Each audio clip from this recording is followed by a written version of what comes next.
Hello, baseball fans. This is the Collegiate Summer Baseball Network, CSBN, and this is the Commissioner's Corner, and I'm your host, Ken Neal. Today, we're speaking with the Commissioner of the Futures League, Joe Paolucci. And thanks for being with us today, Joe. And let me first say that with the, I think it was the president who just said we're supposed to go until May 15th now, another month of this. How is it affecting your family, and how is it affecting this year's season? Yeah, so I mean, it's like everybody else, it's had a big impact. For me personally, as I mentioned before we went on, just trying to keep our kids going with their schoolwork and managing that whole process has been a challenge, as it is for everybody else. I also coach high school baseball, so having to deal with the kids and them not having their opportunity, especially the seniors, to go through their senior year has been difficult.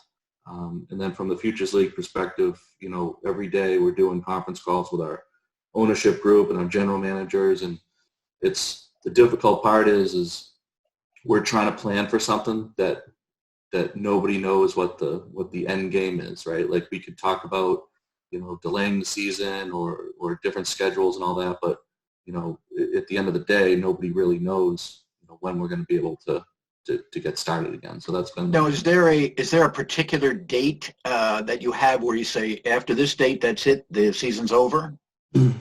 So we've been talking about that recently, within the last week, really. And it's funny because I think different teams have different dates in mind, right? Depending on the size of the organization and what they need to do to be successful from a financial perspective, right? The number of games, number of home games that they need is different from team to team. So it certainly varies. One of the things that we're really sensitive to is the players, and especially the seniors that missed their senior year.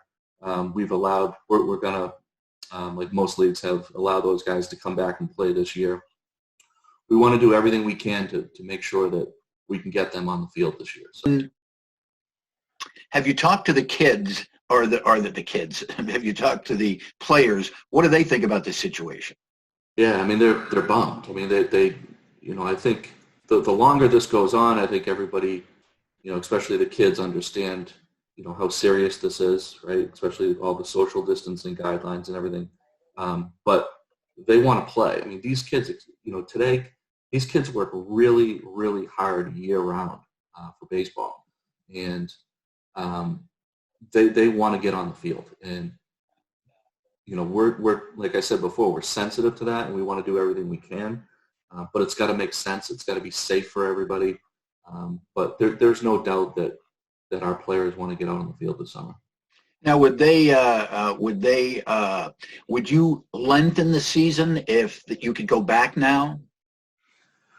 Yeah, so we have that option. So we were actually going to end our regular season on August 2nd, which is pretty early, and just do 1 week of playoffs. So we were going to be done on August 9th or maybe August 10th with a rain date.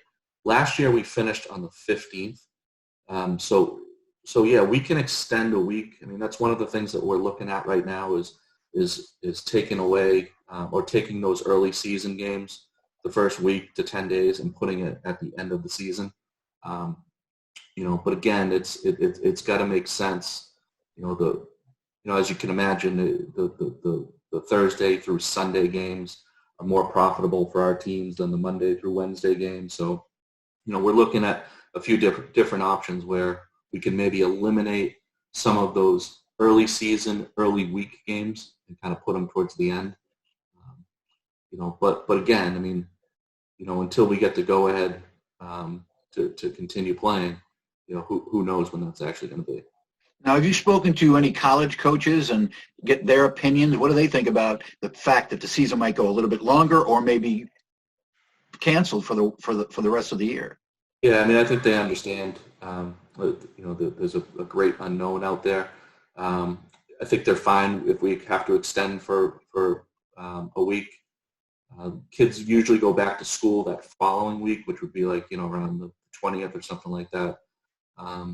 But our general managers talk with college coaches every day. And as you can imagine, there's the college coaches are kind of scrambling to find places for their seniors that they thought were either going to be drafted or move on to something else. Now they're trying to find spots for them. So we've actually increased our roster size because of that. So we went from 35 to 38, and we're allowing those seniors to come back again. Now, how is the financial repercussions if the season is canceled? Yeah, I mean, so that's the difficulty in this, right? Like, let's say that we get the go-ahead on, sometime in July.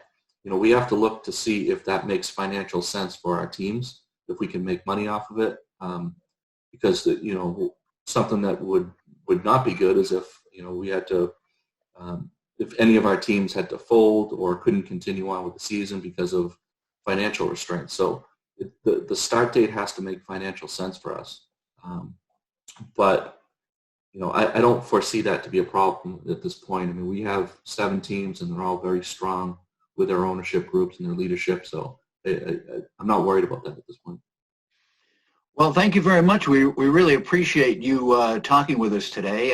It's not an easy thing to do. I mean, my whole life of 64 years, there's always been some type of sports going on. How do you feel about this? What is your opinion of all of this as a coach? Yeah, and a commissioner. Right. Yeah. So, like I said before, with my high school kids, I feel really, really bad for them because they have worked really hard this season. This was going to be an exciting year for us. We're probably going to have 12 seniors on the team, so and those guys have a lot of feelings towards this point. So having to deal with them has been difficult. And then for like you, Ken, a sports fan, that's used to watching the Celtics and the Red Sox and not having that opportunity to watch those sports, it stinks, and it's one of the good things, I guess, is I've had a chance to watch a lot of the older games. I watched the '88 World Series with Kirk Gibson's home run the other day, so it's good to kind of see some of those games on TV now. But like everybody else, I'd much rather be watching this year's version of the Red Sox and the Celtics. Well, I don't know about the Red Sox and the Celtics, but I know what you're talking about. Joe, thank you very much. We really appreciate you being on, and good luck for the rest of the season. Be safe, and we hope the season keeps going. Yep, same here. Thanks, Ken. I appreciate it. Take care. And this has been Commissioner's Corner. I'm Ken O'Neill reporting.